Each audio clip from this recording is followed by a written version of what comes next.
having restored to him the kingdom which had been invaded by his brother Aristobulus, he had the good fortune to be named procurator of Palestine.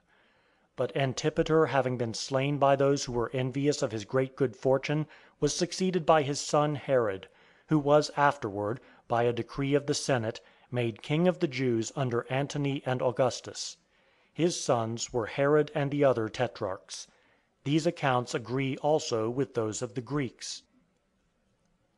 But as there had been kept in the archives up to that time the genealogies of the Hebrews as well as those who traced their lineage back to proselytes, such as Achior the Ammonite and Ruth the Moabitess, and to those who were mingled with the Israelites and came out of Egypt with them, Herod, inasmuch as the lineage of the Israelites contributed nothing to his advantage, and since he was goaded with the consciousness of his own ignoble extraction, burned all the genealogical records, thinking that he might appear of noble origin if no one else were able, from the public registers, to trace back his lineage to the patriarchs or proselytes and to those mingled with them, who were called Geori. A few of the careful, however, having obtained private records of their own, either by remembering the names or by getting them in some other way from the registers, pride themselves on preserving the memory of their noble extraction.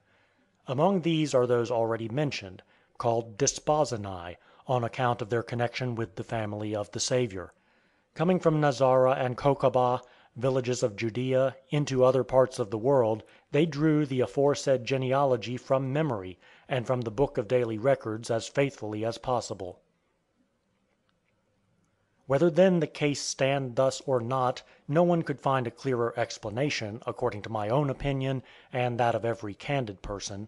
And let this suffice us; for, although we can urge no testimony in its support, we have nothing better or truer to offer.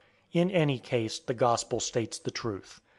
And at the end of the same epistle he adds these words: Mathan, who was descended from Solomon, begot Jacob. And when Mathan was dead, Melchi, who was descended from Nathan, begot Eli by the same woman. Eli and Jacob were thus uterine brothers. Eli having died childless, Jacob raised up seed to him, begetting Joseph, his own son by nature, but by law the son of Eli. Thus Joseph was the son of both. Thus far Africanus. And the lineage of Joseph being thus traced, Mary also is virtually shown to be of the same tribe with him, since, according to the law of Moses, intermarriages between different tribes were not permitted. For the command is to marry one of the same family and lineage, so that the inheritance may not pass from tribe to tribe.